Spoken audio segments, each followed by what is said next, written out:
Bueno, bienvenidos, bienvenidas a todas, a quienes están acá presencialmente y quienes están también del otro lado.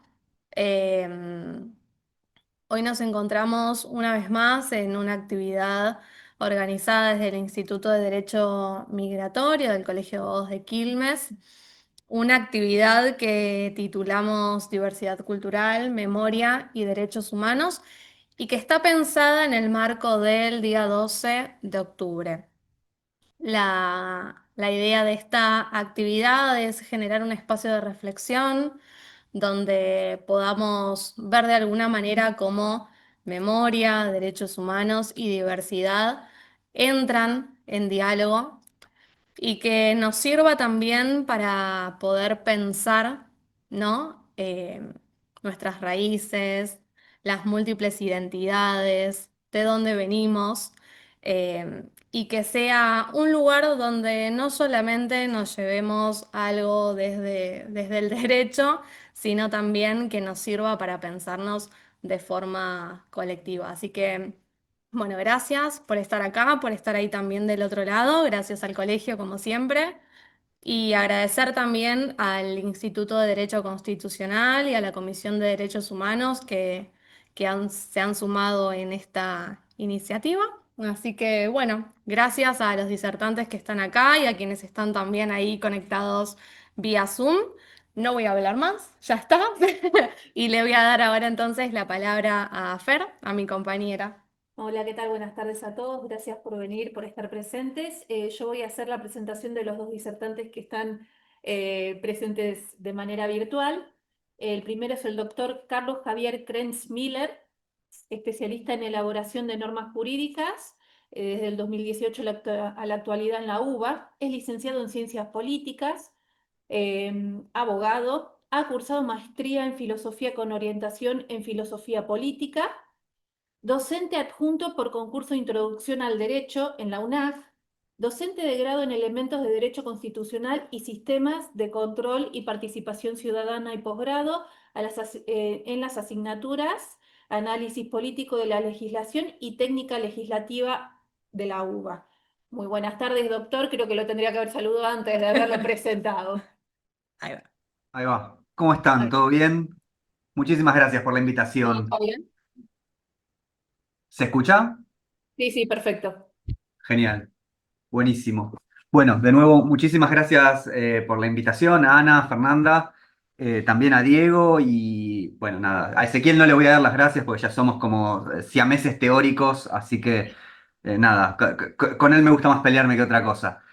Eh, Nada, la idea era hacer una muy breve presentación sobre algunas cuestiones teóricas vinculadas a la cuestión de la multiculturalidad y la interculturalidad. Después voy a dejarle paso a Ezequiel para que siga charlando con cuestiones más históricas de nuestros pagos. Em, Puede parecer raro, pero la noción de multiculturalidad es relativamente moderna en el tiempo. Obviamente, la idea de que haya diferentes pueblos y diferentes culturas coexistiendo es mucho anterior en el tiempo y quizás el asunto es que diversos modelos de sociedad y diversos modelos de Estado le han dado diferentes respuestas a esta convivencia. Em, y desde ese punto de vista, a fines de la década del 70, durante principios de la década del 80, empiezan a aparecer las teorizaciones de la multiculturalidad como necesidad de dar respuesta a una serie de conflictos que hasta ese momento se venían planteando de modo muy vinculado a lo que podríamos decir son conflictos de redistribución. Y quizás justamente con la crisis de lo que solemos conocer como el estado bienestar, del estado keynesiano, empiezan a aparecer justamente reivindicaciones, o empiezan, quizás empiezan a aparecer es un problema, porque los reclamos de reivindicación existían desde mucho antes, pero empiezan a ganar agenda estas reivindicaciones vinculados a conflictos que no necesariamente están trazados por lo que podríamos llamar cuestiones redistributivas o no únicamente redistributivas. La piedra de toque en ese sentido la da Charles Taylor, que en 1992 publica un muy breve ensayo, muy interesante, que se llama La política del reconocimiento. En este ensayo, Taylor lo que plantea es que tanto autores más bien liberales como marxistas han planteado a lo largo de la historia que la mayoría de los conflictos son redistributivos. Y es muy importante reconocer que existen otros conflictos que no tienen que ver necesariamente con la redistribución de bienes o de recursos, sino que van a tener que ver con la lucha por el reconocimiento justamente. Desde ese punto de vista, Taylor lo que dice es que frente a la tradición liberal, si se quiere, clásica, que planteaba la integración de diferentes sectores sociales como o con la igualdad ante la ley, la idea de igualdad formal o igualdad abstracta, es necesario empezar a pensar políticas de la diferencia. Políticas de la diferencia, obviamente, en un sentido positivo, en un sentido valorativo, es decir, que más allá de ese piso básico de derechos consagrados por, bueno, las grandes revoluciones del siglo XVIII, es necesario empezar a pensar los derechos desde un punto de vista más vinculado a las diferencias sociales. ¿Sí? Que no todos los derechos tienen que ser asignados a la totalidad de las personas. Y eso quizás desde una perspectiva liberal clásica puede generar muchísimo ruido, especialmente cuando pensamos que justamente el liberalismo surge como este reclamo de igualdad de derechos, pero frente a una sociedad estamental, ¿no? Frente a una sociedad feudal. Evidentemente, no es el planteo de Taylor volver atrás, sino justamente que muchas veces estas ideas básicas resultan excluyentes de minorías o de diferencias sociales. La gran crítica que se le hace a Taylor es que su planteo es más bien filosófico, ¿sí? No hay una propuesta específica, institucional o vinculado a lo normativo respecto de cómo avanzar con este reconocimiento. Y quizás como respuesta en este mismo marco teórico, Wilkin Milka en 1995 publica Ciudadanía Multicultural, en donde justamente lo que trata es de avanzar planteando la necesidad del reconocimiento de ciertos derechos especiales hacia estos sectores. ¿Sí? Derechos que pueden tener que ver con ciertas autonomías, autonomía de gobierno, ¿sí? O inclusive el reconocimiento de derechos poliétnicos vinculados a grupos inmigrantes, apoyos de festividades o la necesidad de la educación bilingüe, ¿no? Tenemos la tradición de pensar la educación bilingüe como castellano-inglés. Bueno, quizás la educación bilingüe tenemos que pensarla, sí, manteniendo el castellano, pero también recuperando las lenguas de estas otras personas.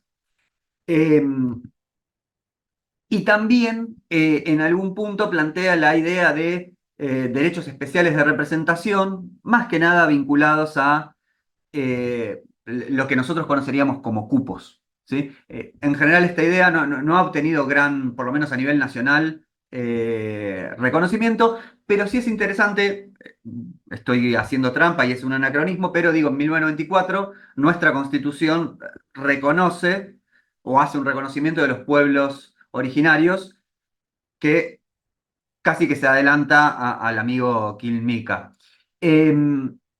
Obviamente,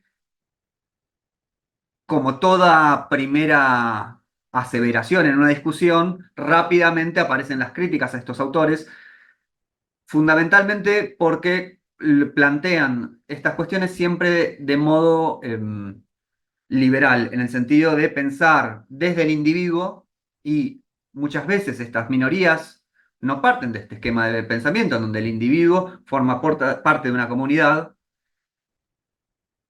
pero no es la unidad originaria, no es el homúnculo a partir del cual se puede construir toda la construcción social.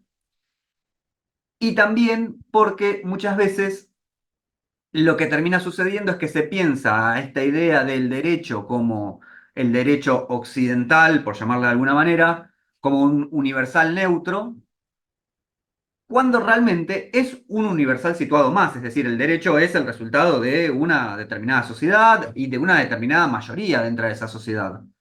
Entonces, hay autores como Bikku Parekh, no sé si lo pronuncio bien, pido disculpas, es un autor inglés de raíces indias, plantean justamente que no hay ninguna cultura, si se quiere, que pueda reclamar ser un universal, pero a la vez hay que evitar caer en el relativismo absoluto. Es necesario lograr que las medidas del multiculturalismo no impliquen simplemente darle un espacio al otro y que el otro pueda hacer lo que quiera, sino una integración verdadera, fundamentalmente pensada en términos de diálogo y de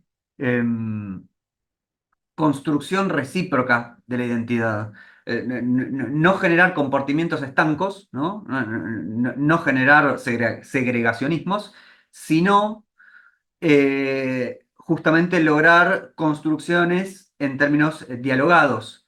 Hay otro autor muy interesante que también va justamente a criticar la noción de multiculturalidad. Lo que hacen es quizás agrupar la multiculturalidad, pensada como la multiculturalidad liberal, y Boaventura Sousa Santos, en un libro muy importante de Epistemologías del Sur, plantea justamente esta noción de que es necesario combatir la idea de la monocultura del saber científico y la existencia de otros saberes que exceden al marco científico y que pueden enriquecerlo, ¿sí? No es una negación del mundo científico, sino la necesidad de generar espacios de diálogo. ¿Sí? Él habla de ecología de saberes, ¿sí? De poner esos saberes en diálogo y lograr que la interculturalidad postcolonial sea un espacio de encuentro y también de traducción de los diferentes saberes. Insisto, estos autores lo que plantean es necesario hacer un paso más, ¿sí? No lograr simplemente espacios de autonomía recíprocos, que no es algo negativo, sino lograr una integración en donde las diferentes culturas se enriquezcan recíprocamente. Estos autores, Boaventura Sosa Santos o Enrique Dussel también, lo que van a plantear tiene que ver justamente con esta necesidad de la construcción dialogada, la construcción horizontal de esta interculturalidad. Bueno, nada, no quiero robar más tiempo porque si no me voy a ir y podría seguir largo y tendido. Quiero dejarle espacio a Ezequiel para que hable su parte. Muchísimas gracias a todos por escuchar. Gracias a vos, Javier, por tu aporte, que la verdad que fue más que fructífero. Así que bueno, ahora damos la bienvenida al doctor Ezequiel Sigman, que ahora, Ezequiel, me vas a tener que ayudar con tu máster francés. Sería Sociologie Politique Comparative, pero no nunca lo digo así, Sociología Política Comparada. Bueno, listo, pero queda más lindo.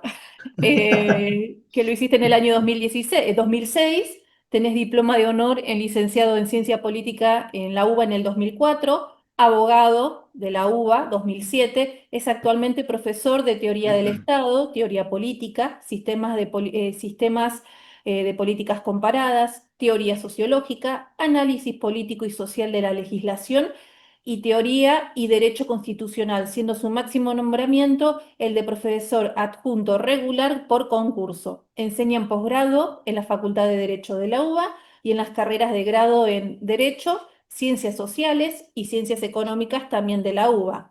También trabaja en la Universidad de El Salvador y en la Universidad Abierta Interamericana. Publicó 2 libros en el año 2008 y 2011 sobre el Poder Judicial y de la Corte Suprema y brindó diversos artículos sobre teoría política y del poder. Ha brindado seminarios y ha participado como expositor, en congresos de ciencia política, aportando siempre un enfoque fresco y multidisciplinario. ¿Es correcto?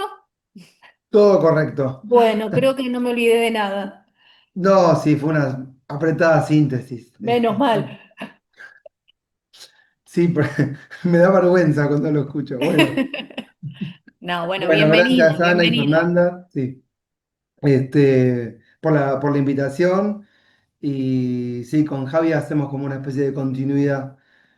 Estamos bien sincronizados. Bueno, entonces lo que hizo Javier ahora continúo, digamos, el trabajo que venía desarrollando o la serie.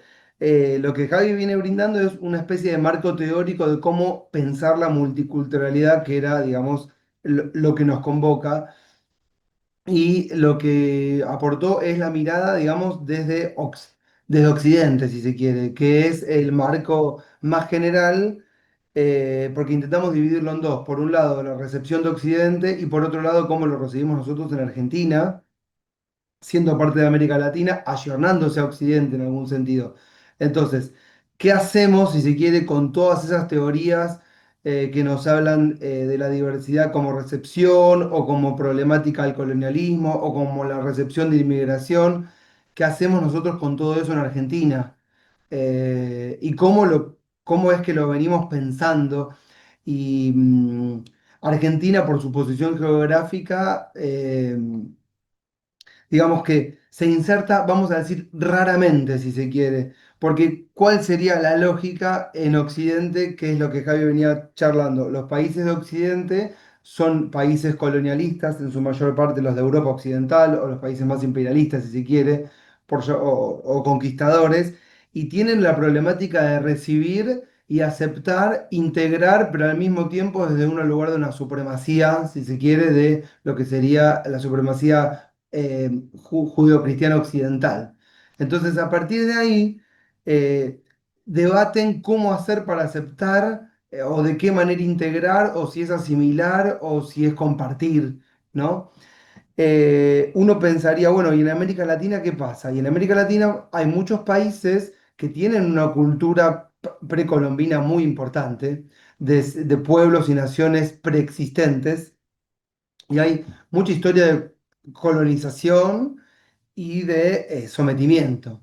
Ahora, Argentina está más al sur en el continente y en su nacimiento, vamos a decir algo que para nosotros es natural, o podría llegar a serlo, pero que no lo es para el resto de los países, que es que Argentina se inserta dándole la espalda a, digamos, lo que es la capital, digamos, de América Latina cuando llega Colón o cuando llegan los españoles, que es Lima o que es Quito, que es donde está el oro y donde se da el intercambio comercial y cultural más importante. Y cuando llega el siglo XIX y en la época de las independencias, nosotros nos construimos desde el Río de la Plata, mirando a Europa, para que si alguien lo tiene en un gráfico mental, y dándole la espalda de alguna manera a el centro, digamos, de la diversidad y la cultura que está, digamos, del lado del Pacífico y más al norte. Entonces, a partir de ahí, y a partir del intercambio que tenemos con Inglaterra, que son más liberales, hay en Argentina en una construcción desde Buenos Aires pensada como hacia lo que serían nuestras provincias a partir de la idea de que no hay nadie y que es un desierto a conquistar y a poblar. Y al mismo tiempo a partir de la idea de que ese territorio tiene que ser poblado por la migración de la Europa Occidental. Y a partir de ahí la creencia, si se quiere, de que somos un país construido por europeos para europeos. Y por eso digo que le damos la espalda de alguna manera a lo que es toda la civilización precolombina, que es muy importante, que es muy diversa, que tiene una cultura riquísima, una historia, y que nosotros de alguna manera la fuimos negando. Todo el siglo XIX es una etapa de construcción de la Argentina, ¿correcto? Con sus diferentes momentos, sus guerras internas, tenemos el periodo, vamos a nombrar los 1810, 1820, que es el periodo de las independencias, en donde poco a poco vamos focalizando más en Buenos Aires y relegando las luchas por la independencia del Perú y en Bolivia a una historia que ya no nos pertenece. Y a partir de ahí, 1820 a 1853, nuestras guerras internas. Y el país, institucionalmente, se empieza a formar con la Constitución de 1853, la incorporación de Buenos Aires en 1860 y hasta 1880 no se termina de hacer la consolidación con la centralización en Buenos Aires y en su puerto, que es lo que marca el eje de todas las relaciones. Entre 1880 y 1912 tenemos todo lo que es la construcción de la conquista. Y ahí aparece la idea de que tenemos que eh, conquistar el territorio que está despoblado y todas las matanzas y el genocidio es negado. Y a partir de ahí la construcción de un espacio que sería un espacio europeo. Alberti decía, gobernar es poblar. Y en las escuelas, Sarmiento decía, hay que poblarlas de civilización. Y aparece ese famoso contraste con la civilización y la barbarie. Y la barbarie es lo extranjero, lo no europeo, lo atrasado respecto del progreso que nos marca Europa. Y siempre esa mirada está presente. Ahora, en el periodo que ya aparece fuertemente en el siglo XX de la socialización política, ya a partir de los gobiernos de Irigoyen o de los primeros radicalismos y después del peronismo, de alguna manera hay que incorporar a todos los sectores populares que ya se incorporan como mano de obra asalariada y que participan políticamente, incorporarlos culturalmente. Y ahí lo que van a hacer, digamos, las culturas, si quiere, el peronismo o ya del radicalismo, más allá de la instauración del Día de la Raza que aparece tempranamente, tempranamente no, en consonancia con lo que está pasando en el mundo y con las guerras y el biologicismo, que es en el año 1912 o 13, que aparece 17, que aparece acá, se empieza a celebrar el Día de la Raza como una especie de construcción de la hispanidad. Lo que van a hacer el peronismo o el primer radicalismo más popular es integrar a los sectores que vamos a llamar populares a partir de de la revalorización de conceptos que antes eran estigmatizantes. Para sintetizarlo, la revalorización de la negritud. El que era un negro ahora pasa a ser parte del movimiento y eso que estaba como estigmatizado pasa a ser un valor. Y hay una tensión constante que a Javi la mencionó, que es la tensión entre lo que son los problemas de distribución de la riqueza, pero al interior de cada uno de los colectivos, el marxismo, el socialismo o el liberalismo, que se disputan en el campo de la distribución de la riqueza, que es lo que llamamos la lucha de clases, por llamarlo de alguna manera, al interior de cada uno de esos grupos hay problemas de multiculturalidad o de estigmatización al que es diferente. ¿Y qué va a hacer el peronismo? Va a aglutinar a todo ese colectivo, ¿correcto? Y lo va como de alguna manera, no va a ocultar la raza, pero lo va a transformar y va a poner en valor lo que sería al trabajador, cualquiera sea su aspecto o su fisonomía. Y sobre todo haciendo eje en lo que es la provincia de Buenos Aires o los grandes centros urbanos de trabajadores. Y aunque no se hable de raza o de diversidad, se incorpora a partir de la mejora en la distribución de la riqueza. Y después, la proscripción del peronismo va a hacer que la lucha, digamos, de lo que tiene que ver con las diversidades, un poco desaparezca del escenario. ¿Y cuándo vuelve a retomar impulso este escenario? Bueno, cuando mencionaba Javi, cuando aparecen esas teorías este, mm, de la multiculturalidad, que es en los años, fines de los años 70, principios de los años 80. Javi ya lo mencionó, yo no quiero mencionar esas teorías porque ya las desarrolló, pero sí decir que nosotros tenemos temprana recepción ya directamente en América Latina en los procesos de transformación o de transición de los regímenes autoritarios a los regímenes democráticos, las diferentes constituciones de México, de Perú, de Colombia y también de Argentina, como mencionó también Javier, van receptando esta idea de multiculturalidad, esta idea de que tenemos naciones que son preexistentes, sociedades que son preexistentes, diversas y que tenemos que de alguna manera incorporar. Nosotros lo hacemos en el artículo 75, inciso creo que 17, no me acuerdo bien, pero, y a partir de ahí aparecen estas teorías o estos debates respecto de la integración.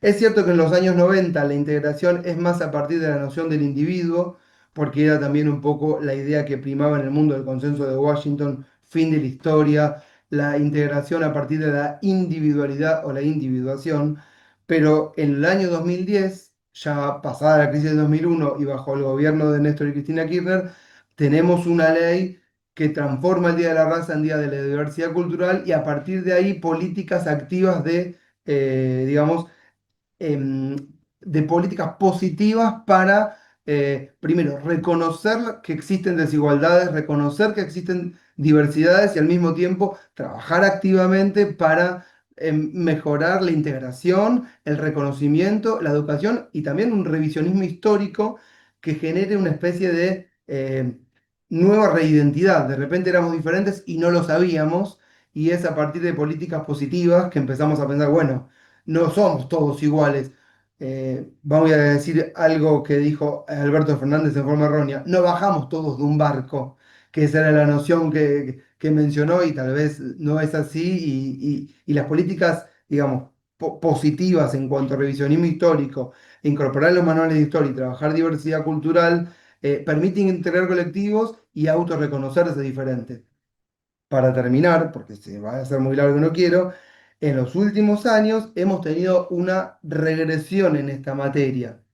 Y el gobierno actual, aunque no modificó las leyes que hablan de que el 12 de octubre se celebra el Día de la Diversidad Cultural, ha mencionado en todo lo que serían los papeles oficiales y las leyes que se celebra el Día de la Raza, y hay una regresión en ese sentido, trayendo nuevamente valores que tienen que ver con lo que pasaba a inicios del siglo XX, que existiría de alguna manera una especie de superioridad biológica de unos sobre otros, y esto vuelve a aparecer, y así como había teorías que llamábamos pseudocientíficas en los primeros años del siglo XX, que terminaron en el nazismo o en los fascismos biologicistas, ahora vuelven a aparecer con nueva, entre comillas, vamos a poner, evidencia empírica, por ejemplo, el ADN y cuestiones que tienen que ver con el genoma humano, y hay muchas teorías que uno puede llamar pseudocientíficas, pero afirman la idea de que hay algunas civilizaciones superiores a otras, y eso este gobierno lo trae en una especie de algo que estamos viendo ahora, que es una especie de reacción a estas ideas de la integración. Y para terminar, estas ideas reaccionarias vienen también de alguna manera a ocultar o tapar los problemas, los graves problemas de distribución de la riqueza. Y a veces esos problemas pueden ser tapados con problemas que no tenemos o que deberíamos no tener, que son de diversidad cultural. Finalmente, si logramos una mejora en la distribución de la riqueza, podemos también tener políticas activas de la diversidad. Pero cuando los problemas más urgentes tienen que ver con las necesidades básicas insatisfechas, es muy difícil insertar en ese contexto material una política activa de trabajar sobre las diversidades, porque pareciera ser un problema que es de segundo plano cuando no debería serlo. Bueno, esto es una síntesis hiper apretada porque ya el tiempo se nos pasó, pero bueno, espero que haya quedado claro. Gracias. No, muchísimas gracias a vos, Ezequiel. La verdad que es súper conciso y súper claro. No sé si acá en la sala hay alguna pregunta. O en el chat también pueden dejarnos las preguntas. Yo sí, tengo una pregunta para hacerles.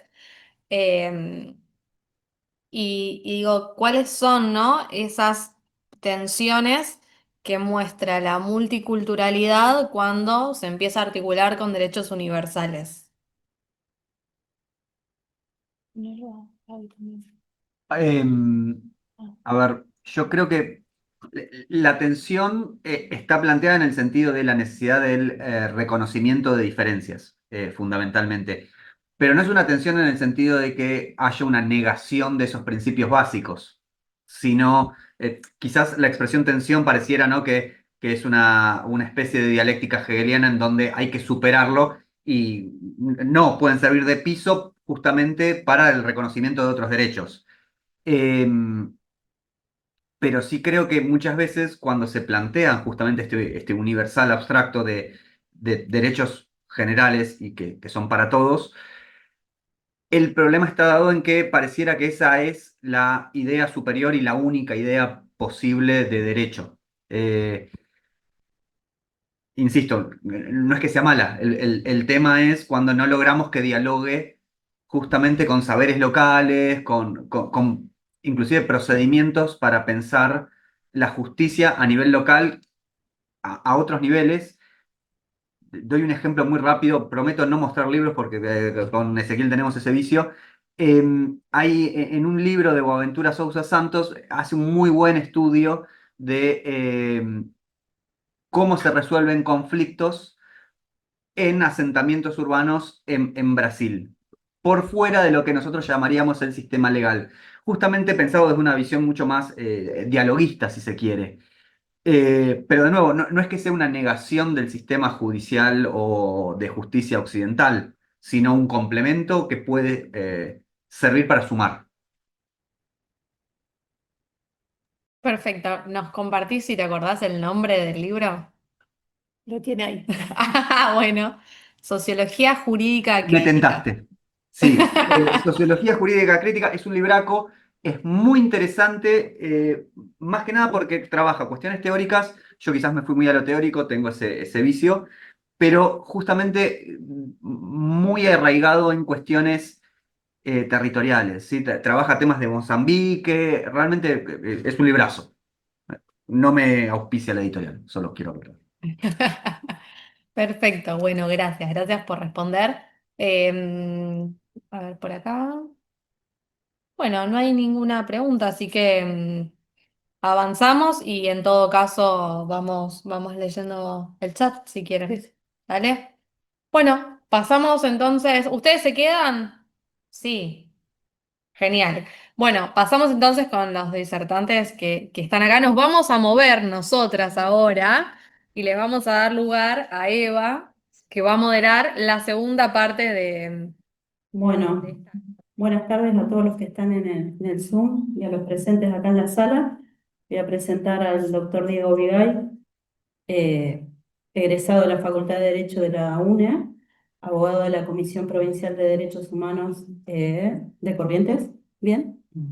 El compañero viene de Chaco, por eso dudé un poquito, perdón. Auxiliar fiscal en causa de lesa humanidad también en Chaco y fuiste mi compañero en la Diplomatura de Derechos Humanos de Pueblos Indígenas, especialista en la temática. Y nos va a estar comentando algo que decía Angie al principio, ¿no? Estas jornadas se enmarcan lo que es el 12 de octubre, el Día del Respeto a la Diversidad Cultural.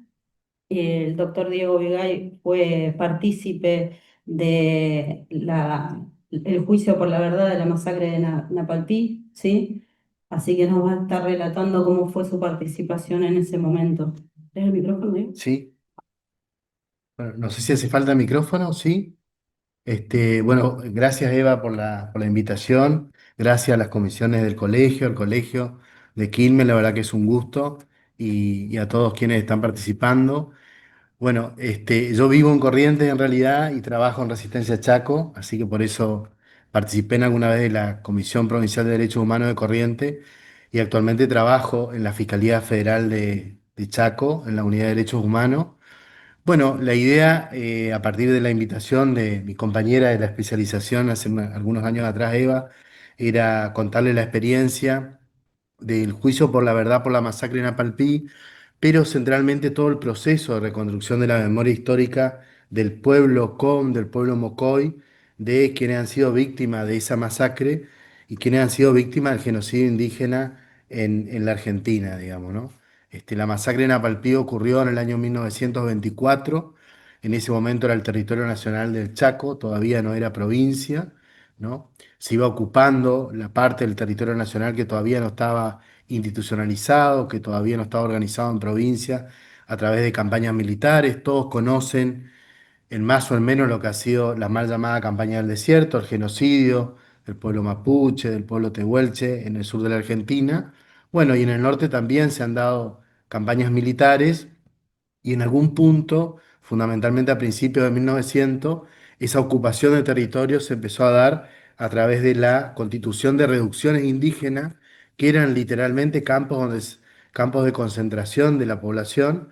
En el caso del Chaco se creó en el año 1911 la reducción La Palpí, esto es en el centro de lo que es actualmente la provincia del Chaco, entre las localidades de Quitilipi y de Machagay, Era un campo de concentración que tenía alrededor de 25.000 hectáreas, donde había estimativamente, y cuando ocurre la masacre, 1.000 personas, ¿no? Eran explotados laboralmente, centralmente con la recolección de algodón, con el destronque, con lo que era la producción de postes, de leñas, de rieles después para lo que fueron los trenes. Y en ese marco es que a principios del mes de junio de 1924 se da una huelga muy importante en la reducción Napalpí, donde prácticamente se para toda la producción, y fundamentalmente el reclamo que llevaban adelante los trabajadores COM y MOCOI, acompañados por sus familias, era centralmente alimentación y vestimenta, ¿no? O sea, poder sobrevivir. Había una situación de hambruna, de hambre muy importante, de muerte por desnutrición de muchas personas. Y en el marco de esa huelga, que dura más o menos un mes, donde hay distintas instancias de negociación, finalmente el gobierno nacional, que era quien había designado al gobernador, al interventor, así se elegía en esa época, el presidente ponía al gobernador, al interventor, a través de fuerzas de seguridad nacionales, como era la Policía de Territorios Nacionales, lo que actualmente sería la Policía del Chaco, la Gendarmería Volante, que actualmente es la Gendarmería Nacional. 130 hombres llevan adelante la masacre de Napalpí el 19 de julio de 1924, estimándose entre 400 y 500 las víctimas, ¿no? Las personas asesinadas en ese pelotón de fusilamiento de esos 130 hombres de las fuerzas de seguridad, sumado a algunos civiles, se puede decir 150, 160, que disparan durante una hora sobre la toldería donde estaba instalada la protesta, y por supuesto que asesinan niños, niñas, ancianos, ancianas, mujeres, hombres, en ese número que le decía, digamos, ¿no? Bueno, la masacre quedó ocultada durante muchas décadas. Hubo un expediente judicial de la época que mintió, que tergiversó la verdad y que dijo que solamente hubo 4 víctimas, que fue un mero enfrentamiento entre el pueblo Com y Mocoy. En los diarios de la época se habló de ese supuesto enfrentamiento, se habló de un malón, se habló de una sublevación indígena y fundamentalmente en la década del 90, en los primeros años de 1990, empiezan a surgir las primeras voces de los sobrevivientes. Fíjense que eran sobrevivientes que fueron niños cuando ocurrió la masacre, niñas centralmente, y que pasaron muchas décadas y ya fueron abuelas, ancianas cuando pudieron hablar, ¿no? Pudieron contar esa historia primero en el marco de sus familias, después ya en la comunidad, y después eso ya se pudo conocer públicamente. La primera abuela que habló es Melitona Enrique. Melitona tenía aproximadamente 12 años cuando ocurre la masacre. Hay un libro muy emblemático de Editorial Sudestada, Crímenes en Sangre, que es el relato de Melitona fundamentalmente, es de Pedro Solans. Bueno, a partir del relato de Melitona se quiebra el silencio, ¿no? Se quiebra el tabú que existía en la comunidad de hablar de la temática. A la par se da un proceso muy interesante de una serie de jóvenes con fundamentalmente, y también algunos jóvenes Mocoy que estaban terminando el secundario, que estaban estudiando, empezando a estudiar magisterio, ¿no? Para ser docentes bilingües.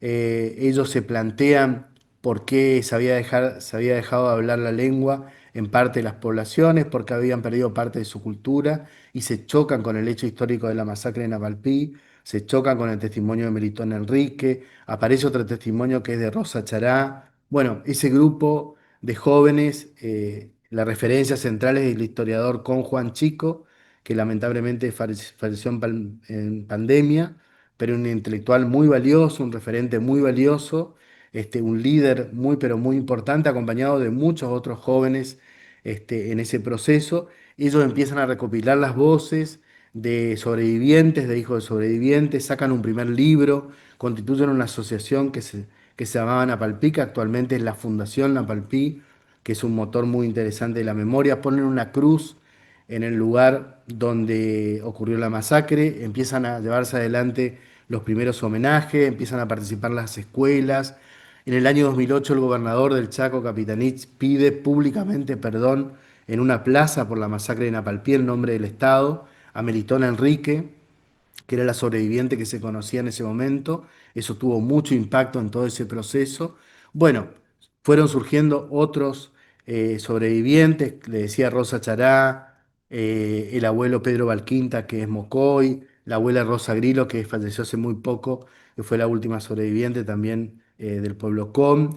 La Fundación La Palpía empieza a organizar seminarios de genocidio indígena.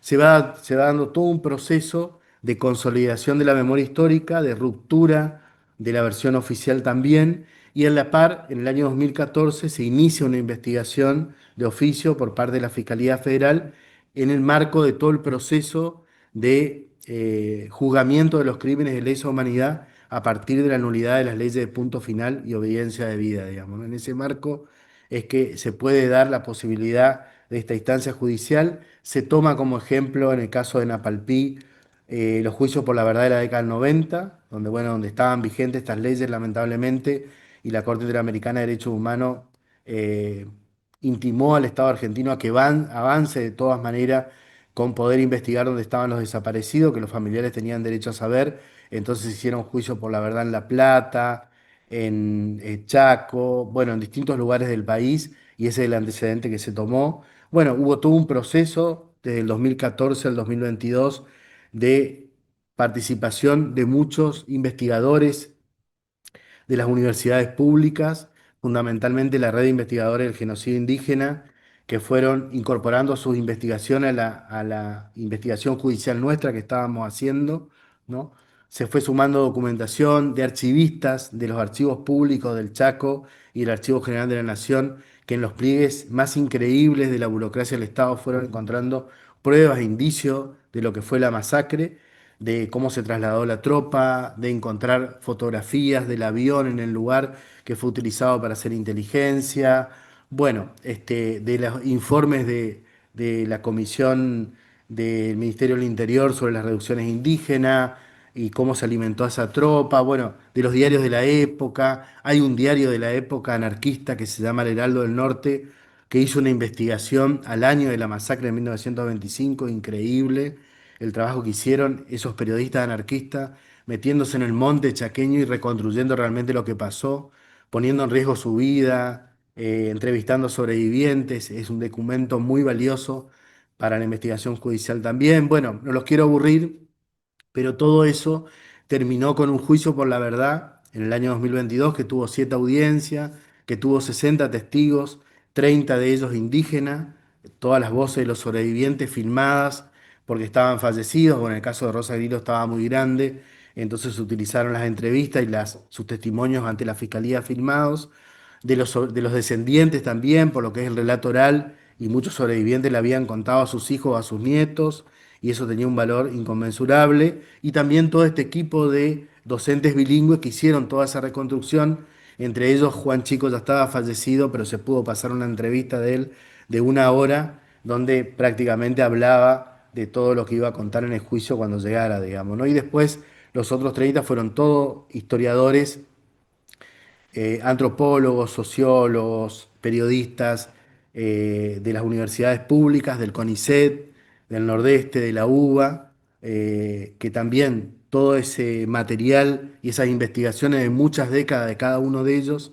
que incluso se iniciaron en la década de 1960 en adelante, hicieron posible un juicio de estas características. Bueno, el juicio reconstruyó minuciosamente, a pesar de haber pasado casi 100 años, todo lo que ocurrió, la responsabilidad del Estado Nacional, condenó al Estado Nacional por las más de 400 víctimas, homicidios calificados, condenó al Estado Nacional por primera vez como crimen de lesa humanidad por la reducción a la servidumbre, o sea, por la explotación laboral. Ese es un hecho inédito y muy valioso también para la reconstrucción del genocidio indígena. Y bueno, de alguna manera ese juicio es un paso adelante en poder empezar a juzgar y a visibilizar lo que ha sido el genocidio indígena en la Argentina. La sentencia ordenó una serie de medidas de reparación que se han venido cumpliendo, muchas de ellas están pendientes todavía, pero bueno, se formó a fuerzas de seguridad federales de todos los institutos universitarios de cadetes de la Policía Federal, de Gendarmería Nacional, de Prefectura, de la PCA, en Derechos Humanos de los Pueblos Indígenas. Esto ocurrió en el año 2022. El Ministerio de la Seguridad de la Nación, 2023, perdón, el Ministerio de Seguridad de la Nación hizo un manual, un protocolo de actuación en derechos humanos cuando exista población indígena. Bueno, hubo un montón de avances en ese sentido. En la currícula escolar del Chaco se enseña desde Jardín de Infante hasta los institutos terciarios una semana sobre la memoria de Napalpí en julio, que es como la semana de marzo, en el caso del 24 de marzo, en todos los colegios del país. Se avanzó muchísimo, se profundizó muchísimo eso. Por supuesto que hay retrocesos fundamentalmente en el orden nacional, en el cumplimiento de la sentencia en varios puntos. La sentencia está en internet, yo la recomiendo, incluso el juicio está en YouTube cargado de manera íntegra. Y yo quisiera leerles para finalizar un poema de Juan Chico, porque bueno, de alguna manera, por supuesto que una sentencia judicial, una investigación histórica tiene un valor muy importante en la reconstrucción del genocidio indígena o de una masacre de esta característica, pero bueno, Juan, aparte de historiador, aparte de intelectual indígena, de referente, de un gran luchador, también era un poeta, y escribió esta poesía que la verdad que es muy linda, ¿no? Cierro con la lectura de la poesía entonces. Soy Napalpí, la larga noche de la mañana de Napalpí. Soy esas piernas que corren presurosas, en busca del monte cercano, esa boca sedienta de agua. Soy ese niño que llora buscando a sus padres que yacen con ojos abiertos, mirando al cielo que los abandonó. La larga noche de la mañana de Napalpí. Soy ese silencio que busca hacerse escuchar, ese pájaro herido que vuela en busca de su nido que ya no está. La larga noche de la mañana de Napalpí. Soy el reclamo trunco de Gómez, Machado, Maidana, Dominga y otros tantos que ya no están. La larga noche de la mañana de Napalpí. Me atrapa junto a esos quebrachos añosos, junto al cardal, junto a los lapachos y a ese mapic que no quiere ser olvido. Soy Napalpí, soy memoria, soy recuerdo, soy presente, soy esperanza, soy grito de libertad, soy Napalpí. Gracias. Bueno, muchas gracias, Diego. ¿Hay alguien que tenga alguna pregunta acá? No, acá no veo. No hizo. Bueno, eh, a mí me quedaba, bueno, es es verdad que está el juicio cargado en YouTube, está la sentencia disponible. Sería bueno que podamos leerla. Y me queda, ¿no? Angie decía anteriormente, le consultaba a los profes cuál era el punto de quiebre, de inflexión, ¿no? Y me traigo estas cuestiones a lo que decía, ¿no? La sentencia da una serie de medidas de reparaciones obligando al Estado, ¿no? Sobre el pueblo y Mocoy. Digo, y pienso, ¿cuál es el poder de acción que tiene actualmente? Porque ya lo veníamos hablando con Ana cuando estábamos entrando a la sala. Hoy hubo una medida también en la Casa de la Provincia del Chaco por las situaciones que se vivieron la semana pasada. A las comunidades hubo una represión. Y también esto nos trae a pensar, ¿no? Porque vivimos a lo largo de la historia algo que iba mencionando a partir del estudio de Juan Chico y de otros historiadores, antropólogos que fueron investigando este suceso particularmente, y también sé que hay otros en estudio. Digo, ¿cómo lo vivimos actualmente, ¿no? ¿Cuál es el rol que vuelve a tomar el Estado hoy en día? Y esto lo mencionaban también los anfitriones, perdón, los docentes que iniciaron y decían, ¿no? La semana pasada tuvimos un 12 de octubre donde un Estado nacional vuelve a posicionar este paradigma de iluminación de los que llegaron, los que bajaron de los barcos, como si en este continente no hubiera nada, como si no hubiera una cultura previa. Y me quedaba pensando eso y lo quería mencionar. Si querías comentar algo más, Diego. Bueno, a ver, como plantea Eva y planteaban los colegas recién, estamos en un momento bastante crítico, ¿no? Creo que el gobierno nacional este, ha hecho una serie de planteos en estos 2 años alrededor de rediscutir toda la cuestión de lo que ha sido el genocidio indígena en la Argentina. Hace una reivindicación abierta del presidente Julio Argentino Roca, que claramente es uno de los máximos responsables de ese genocidio, ¿no? Ha realizado homenajes, ha reivindicado incluso eh, esas campañas militares que realizó Roca y claramente, como lo planteaban los colegas, lo decía recién, se abre una rediscusión a partir de cuestiones que aparecían como saldadas y que bueno, que una vez más entiendo que se debe dar la discusión, ¿no? Se tiene que seguir denunciando el genocidio indígena en la Argentina. Hay que desnudar a aquellos que defienden ese genocidio o que intentan banalizarlo, o relativizarlo. Es un genocidio que tiene consecuencias hasta la actualidad. Claramente todos los pueblos indígenas en Argentina están sufriendo en todas estas décadas la exclusión, la discriminación, más allá de políticas públicas que han atemperado esa situación, que la han reconocido y que han sido importantes en años anteriores y no hay que dejar de reconocerlas. Y el caso de la represión estos últimos días en la provincia del Chaco es una muestra de que lamentablemente se sigue replicando el racismo y la violencia institucional contra los pueblos indígenas en la actualidad. Bueno, creo que hay que hacer todos los esfuerzos necesarios, como esta movilización que se ha hecho en la Casa del Chaco.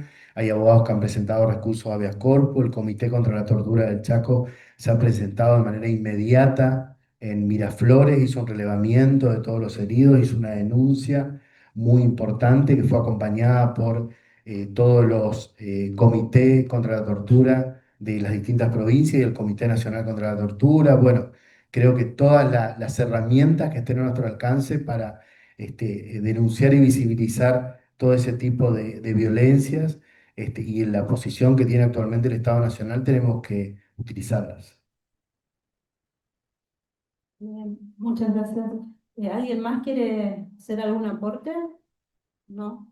Bueno, entonces te agradecemos, Diego, y le damos la participación ahora a Ana, siguiente expositora. ¿Cómo no? Bueno, ahora recibimos a Anita, Ana Magno, eh, pertenece al pueblo de Aita Calchaquí. Ana es una hermana docente intercultural, estudiante indígena de Trabajo Social, la licenciatura en Trabajo Social de la UNA, una comunicadora territorial en el programa Pacha Viva en la radio UNAC también, sale todos los miércoles. Salimos todos los jueves por Acá. streaming, nos pueden escuchar también a las 18 horas y tiene mucho que ver con lo que es la visibilización de lo que pasa en las comunidades, no solamente a lo largo y a lo ancho del país, sino también tiene que ver con lo territorial, con lo que pasa a nuestro alrededor, Florencio Varela, Quilmes, Berazategui, ¿no? Hola, Porque sí. también hay existencia de comunidades indígenas.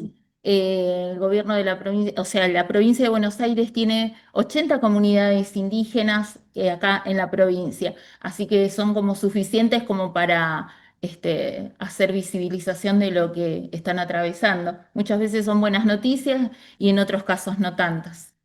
Bien, bárbaro.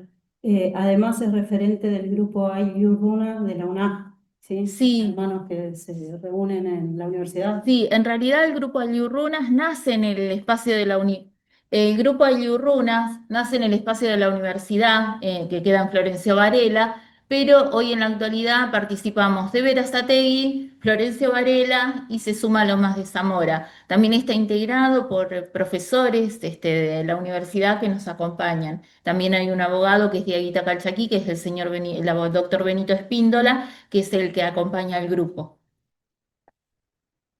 Bien, bueno, hecha la presentación, le damos el micrófono a Ana para que empiece su exposición. Bueno, en primer lugar, agradecer acá esta convocatoria, a sumarnos, que siempre para nosotros, nosotros como pueblos, como pertenecientes a pueblos indígenas, es súper importante hacer una visibilización en este marco que se da ahora de octubre, pero en realidad desde nuestros lugares y en la cotidianidad nosotros lo hacemos todos los días. en lo que refiere a lo que es la identidad, no solamente tiene que ver con las cuestiones de lo que son nuestras costumbres, con nuestras ceremonias, nuestra forma de vestimenta, nuestra lengua, nuestras comidas, la música, sino también que tiene que ver con la identidad en los territorios, ¿no? Porque de los territorios emana todo, ¿no? Yo en este caso soy una indígena urbana, pero mis raíces están en todo lo que es el noroeste argentino, ¿sí? Pertenezco al pueblo Diaguita Calchaquí porque mi abuelo era de esa zona, de San José de Cachi. Pero bueno, no me quisiera ir del tema, pero sí estaba escuchando acá lo que estaban mencionando acerca de los hermanos en la comunidad ahí de Río Bermejito, los hermanos Com, y su reclamo es más que justo. Tiene que ver justamente porque le han dado de baja a derechos indispensables, ¿no? Como que son el derecho a ciertas pensiones que están hoy, diríamos, son reconocidas y se le han dado la baja y entonces ellos han empezado a reclamar. Nosotros la semana pasada estuvimos reunidos en Cava y allí hemos decidido presentar un documento hoy en la Casa de la Provincia del Chaco. Eso transcurrió hoy, donde se reunieron varios hermanos y se presentó una solicitud. En este momento tengo la solicitud y si después usted no la quiero leer porque es un poco extensa, pero ahí explica muy bien la problemática por la cual están atravesando los hermanos, esta violencia institucional que viene a formar parte de un genocidio sistemático que sigue vigente hasta la actualidad. Y yo retomaría, por ejemplo, a Aníbal Quijano, que es un académico, que habla de la colonialidad del poder y que esa colonialidad del poder persiste hasta nuestros días, sigue instalada acá, porque si no, de otra manera, no se podrían dar todos estos avasallamientos y estas vulneraciones de derecho hacia los hermanos, hermanas indígenas en la actualidad. Entonces, sigue hasta la actualidad y eso se va perpetuando y lo vamos viendo y la discriminación y el racismo aún siguen vigentes. Aunque se ha intentado desmontar, pero en este gobierno se acentúa aún más cuando se empieza a instalar de vuelta por la página oficial de la Casa Rosada, de vuelta a hablar acerca de un descubrimiento, hablar del Día de la Raza, es un retroceso a aquellos avances, es inconstitucional cada una de las medidas que ha tomado este gobierno, y hay que decirlo, porque si tenemos en la Constitución Nacional el artículo 75, inciso 17, que fue impulsado por el doctor Eulogio Frites, que fue el primer abogado Coya, el primer abogado indígena que ha impulsado esto, y es nuestro reconocimiento y nuestra preexistencia étnica y cultural antes de la conformación del Estado argentino. Entonces, todas las medidas que vienen después son inconstitucionales, como así muchas de las otras que ha tomado este gobierno son medidas inconstitucionales porque están avasallando a una Carta Magna que es la Constitución Nacional. Bueno, yo lo que preparé para compartir con ustedes, puse Identidad Cultural en Movimiento, el título, porque está el movimiento, ¿no? Y el trabajar en el territorio es muy importante. Así que pasaríamos, por eso se llama intervenciones en el territorio. Ahí. Bueno, y esto vendría a sumar, nosotros en el espacio de la universidad lo que hacemos es, desde nuestro lugar, eh, empezamos a presentar proyectos en el espacio de la universidad para hacer intervenciones y sumar a una descolonización pedagógica, porque creemos, y que es parte de nuestra identidad cultural y de toda la riqueza que tenemos, es de realizar actividades que sean de visibilización.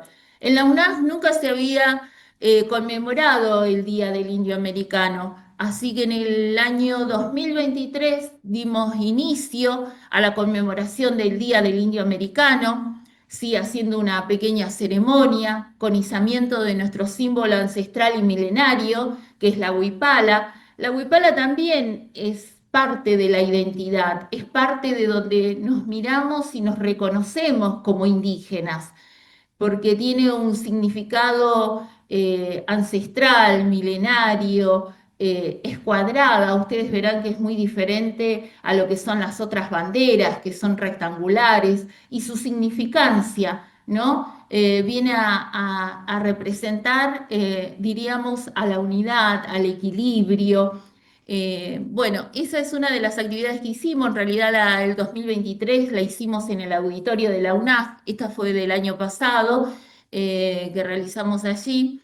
Y queda izada la huipala por unos días, nada más. No de manera permanente, pero bueno, es una manera también de visibilizar y también de resistencia, ¿no? De mostrar, decir que allí estamos presentes con nuestros símbolos que forman parte justamente de esta identidad. Sí. Bueno, ahí está la ceremonia, la huipala izada. Después otra de las actividades que llevamos adelante, sí, fue el Inti Raymi, sí, la ceremonia a la Pachamama, sí. Bueno, y esto fue este año, en el mes de marzo, en el marco del mes de la memoria. El grupo de la Dirección del Programa de Derechos Humanos organizó eh, hacer un recordatorio dentro del mes de la memoria, incluir a los pueblos indígenas. Yo tengo un tío que fue desaparecido en el año 1978, el cual se reivindicaba indígena. Entonces, eh, me parecía más que pertinente formar parte de allí y hacer una visibilización a él como uno de los, no digo el primero, pero sí como uno de los primeros desaparecidos indígenas dentro del territorio, dentro del conurbano bonaerense. Así que me parecía más que valioso llevar esto, visibilizar. Y esto, bueno, es el cierre con los hermanes, que ese día había hermanos mapuches, ¿sí? De la comunidad de Neuquén que vinieron hasta la universidad. Y bueno, y compartimos con ellos y bueno, y ahí está mi tío que era Julián Luna, que se lo llevaron en el año 1978. Después fueron, bueno, las partes de su cuerpo, porque él fue arrojado en los aviones de la muerte, fueron restituidos en el 2015, 2013, entre el 2013 y 2015. 2013 fueron restituidos y le dieron sepultura. Bueno, esta es otra de las intervenciones que hicimos. En la universidad se vienen realizando, no quiero decir con esto que en la universidad no se realizan actividades que tengan que ver con pueblos indígenas, pero lo que realizamos este año fue realizar la propuesta de la primera mesa de diálogo con hermanas mayores, ¿no? Nos parecía importante porque ellas son las portadoras de, o sea, de los mensajes ancestrales, milenarios. Esto llevamos adelante en la UNA este año y bueno, más que nada teniendo en cuenta el contexto en el que estamos viviendo, en un gobierno donde no respeta ni valora a los adultos mayores, donde se ha descalificado no solamente a los dos adultos mayores, sino también a las personas que tienen discapacidad. Pero nos parecía importante rescatar y poner en valor esto de el diálogo con las hermanas mayores. Bueno, y como recorremos el territorio, también participamos en el Día Internacional de la Mujer Indígena, que nos invitaron una comunidad que queda en Junín, la comunidad mapuche, tehuelche, nahuel payún, y ahí estuvimos participando con algunas hermanas ese día, lo cual, bueno, agradecemos siempre porque no solamente fuimos para ese día, sino que también participamos de la ceremonia La Pacha que hicieron en una escuela rural, que acá no puse la foto, pero bueno, venimos vinculando, visitándonos y también es importante fortalecernos en el territorio.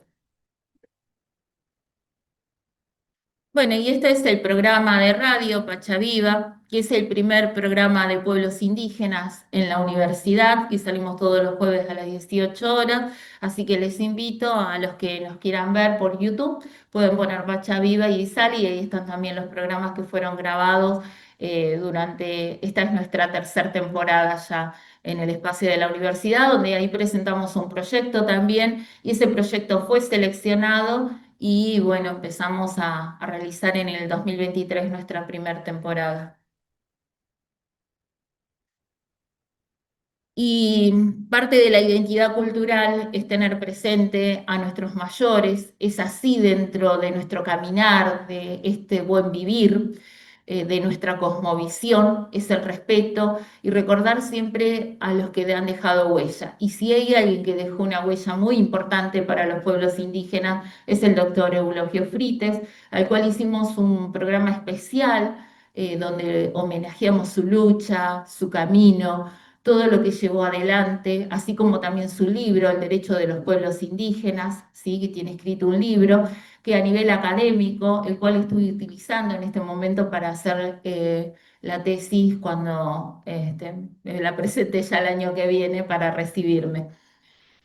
Así que bueno, siempre lo tenemos muy presente al doctor Eulogio Frites y aparte también porque vino a unificar a todos los pueblos hermanos en ese artículo 75, inciso 17.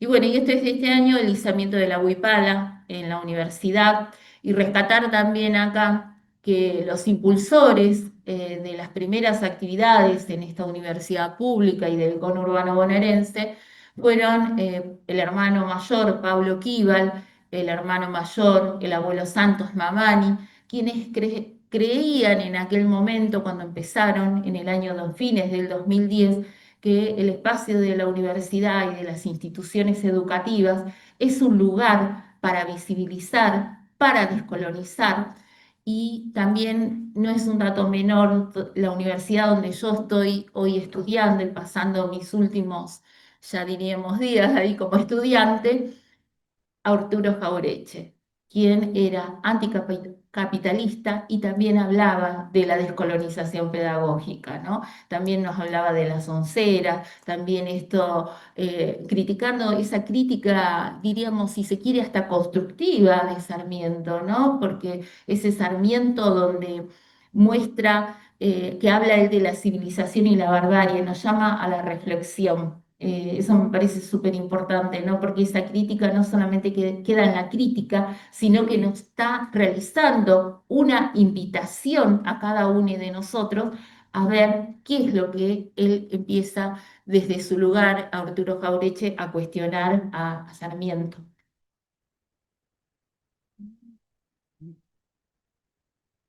Y bueno, un poco también siguiendo el hilo anterior, el compromiso es continuar con lo que hicieron nuestros ancestros. El señor que está ahí es un hermano mayor, es Mario Barrios. Él es un artista, aunque así no se reconozca, tiene muchas obras, ¿sí? Si ustedes lo buscan en internet lo van a encontrar. Están muchas de sus obras, hay muchos reportajes de Mario Barrios, pero él es tan humilde que él dice que es un trabajador nada más como indígena, pero en realidad es un artista. Y bueno, agradecerles por el tiempo, por la escucha. Y me parece que hoy en la actualidad es importante trabajar en las instituciones educativas, interpelar ante los textos que leemos. Me parece que es importante empezar desde el espacio que uno esté. A mí me toca hoy como estudiante, pero como docente también es ir generando el pensamiento crítico en nuestros estudiantes. Eso es súper importante, no solamente aceptar porque lo escribió tal académico, sino que también nosotros podemos construir nuestro propio pensamiento en base a nuestra cotidianidad. Que es importante realizar propuestas, bueno, ya lo dije, y como indígenas es muy importante ser nosotros los protagonistas, ser nosotros los que presentemos y llevemos adelante nuestros proyectos, que empecemos a presentar, que nos empecemos a animar, me parece que es más que importante en estos tiempos. No son tiempos fáciles, pero tampoco es imposible llevar propuestas y presentarlas y hacer las visibilizaciones de las problemáticas, ¿no? Que hasta el día de hoy siguen existiendo. Esas problemáticas son la discriminación, el racismo, y mucho más si tenemos el contexto de este gobierno por el cual estamos atravesando. Pero yo creo que la educación, hoy como acá nombraban, yo conocí Colonia Aborígena hace algunos años en el marco del Día Internacional de la Mujer Indígena, y la verdad que ahí se trabaja muy bien con respecto al tema de la educación intercultural bilingüe. Yo me quedé muy sorprendida porque acá, acá directamente es inexistente. Ver hasta los abanderados portando la huipala, tanto de los niveles de inicial, secundario y primario. Y la verdad que fue muy emocionante poder presenciar eso, ver las tres símbolos, ¿no? No solamente el que nos representa hoy como país, sino también el que es milenario y ancestral. Así que allí las hermanas tienen un gran trabajo y que han presentado muchas propuestas, entre ellas ESI con identidad indígena, que también lo pueden buscar y lo pueden encontrar también y ver la propuesta que han hecho hermanas profesoras para llevar adelante eso, observando que la ESI no solamente, sino ponerle la perspectiva indígena. Así que bueno, hasta acá he llegado. No sé si alguien quiere hacer alguna pregunta, alguna consulta. Bueno, yo sí. Angie. Igual se Ah, escucha, ¿no? se escucha. No sé si Sí. me escuchan en el chat, pero voy a decir algo porque lo dijiste acá y pensaba decirlo después en el cierre, pero me estás dando el pie. Varias veces en las diferentes actividades que hicimos desde el instituto mencionamos esto, ¿no? De cómo podemos pensar en mejorar, por ejemplo, la normativa, ¿no? Que incluye a la población indígena, a migrantes, si no los escuchamos, ¿no? Si no sabemos cuáles son sus necesidades, cuáles son sus trayectorias. Y vos justo mencionaste algo de eso, entonces me sale preguntarte cómo viven ustedes también eso, ¿no? O con qué dificultades se encuentran cotidianamente, por ejemplo, en esto, ¿no? En eso de poder realizar propuestas, hacer presentaciones.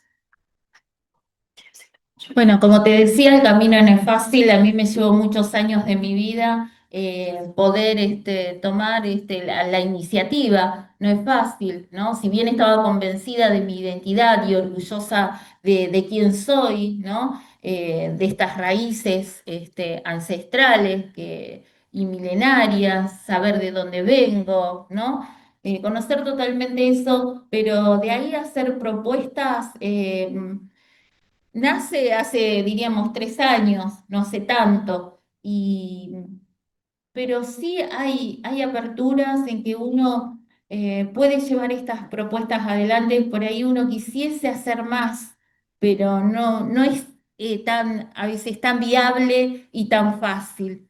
¿Sí? Uno tiene que presentar, están los trámites burocráticos, hay un montón de situaciones que se van dando en ese tiempo, pero yo creo que es importante empezar a hacer las propuestas, ¿sí? Me parece que ese es el camino, estoy convencida de que es el camino. Hoy por hoy estoy en un programa que es de formación docente ahí en el espacio de la universidad, y la verdad que mi intención es que en esa asignatura, al menos en una, se empiece a trabajar con una perspectiva indígena, ¿sí? Porque es necesaria, porque estamos, no es que estamos y nos quedamos en los libros, sino que hoy estamos presentes, estamos en nuestra cotidianidad y formamos dentro. Y por eso, a mí me parecía, por eso yo nombraba el rol del docente, ¿no? Escuchar, porque no solamente vamos a tener estudiantes indígenas, sino una diversidad. Y nosotros como docentes tenemos que aprender a escuchar.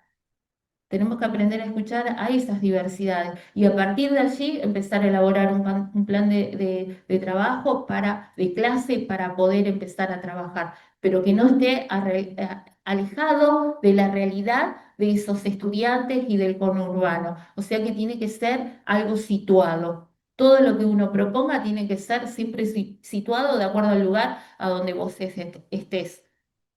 No sé si respondí. Sí, sí, sí, perfecto. Y otra cosa.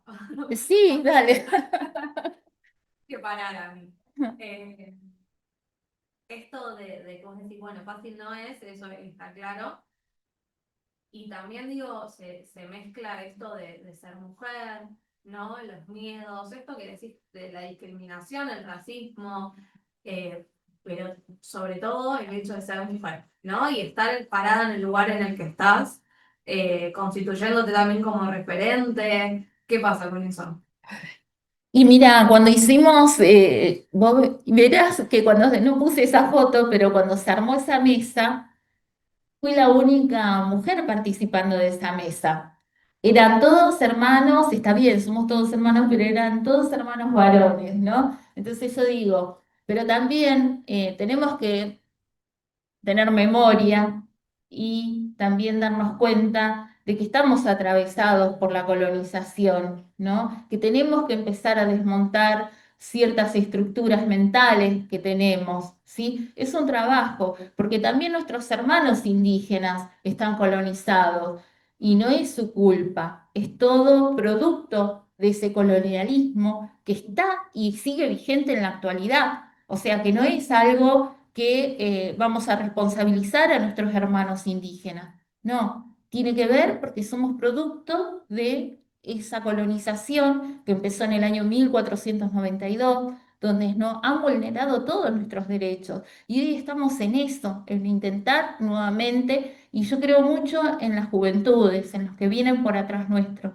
¿sí? Porque son necesarios, necesitamos que vengan por atrás otras y otros y otros porque esto tiene que seguir, ¿no? Quizás mi aporte hoy es muy pequeño, ¿sí? Comparando con otros que han dejado huellas inmensas, pero lo importante es seguir haciendo. Yo en mi territorio, vos donde estés, no importa el lugar que ocupes, lo importante es ir haciendo. Son pequeñas, va sumando, todo suma. No, ustedes. ¿Alguien más quiere realizar alguna pregunta, algún aporte? No sé si hay en el Zoom alguna pregunta. No. No. Bueno, qué importante lo que decías, Ana, también obviamente recalcar lo de las instituciones educativas como un ámbito para seguir levantando la voz, que sea un espacio para que los hermanos y hermanas podamos no solamente retransmitir la cultura, sino plasmar la identidad.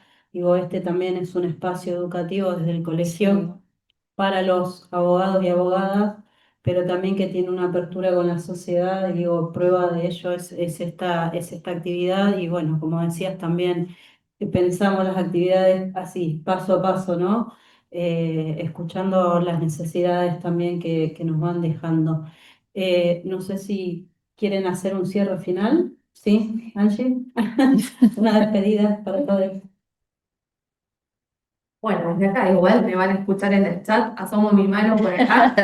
Bueno, agradecerles a los disertantes, a Javier, a Ezequiel, que están ahí del otro lado y que se quedaron también toda la actividad. Gracias por haber dicho sí desde el primer momento en que hicimos la propuesta. Gracias a los disertantes que están acá, Diego que vino desde muy lejos. Eh, Me parece que fue súper interesante. Espero que hayan tenido la misma sensación, todos y todas. Agradecer nuevamente al colegio, a las comisiones, institutos que participaron también de la actividad, a Fer, a Eva, que me dieron una mano esta vez y un poco las dejé que organicen la actividad solas. Eh, y nada, me parece que está buenísimo esto, que sigamos construyendo estos espacios, que podamos darles lugar a todos estos temas, a estas historias, a estas voces, que muchos todo el tiempo insisten con mantenerlas invisibilizadas, ocultas. Y nosotros, por lo menos desde que creamos este instituto, tratamos de hacer justamente todo lo contrario, de poder darle fuerza, voz, poder. Sabemos que, como decías vos, Ana, no es un camino fácil, que no es sencillo, que nos encontramos con un montón de obstáculos y gente a la que no le gusta tal vez que digamos un montón de cosas, pero creo que eso es lo importante y lo valioso de estos espacios, poder darle lugar a, como decía recién, a esas voces, a esas historias.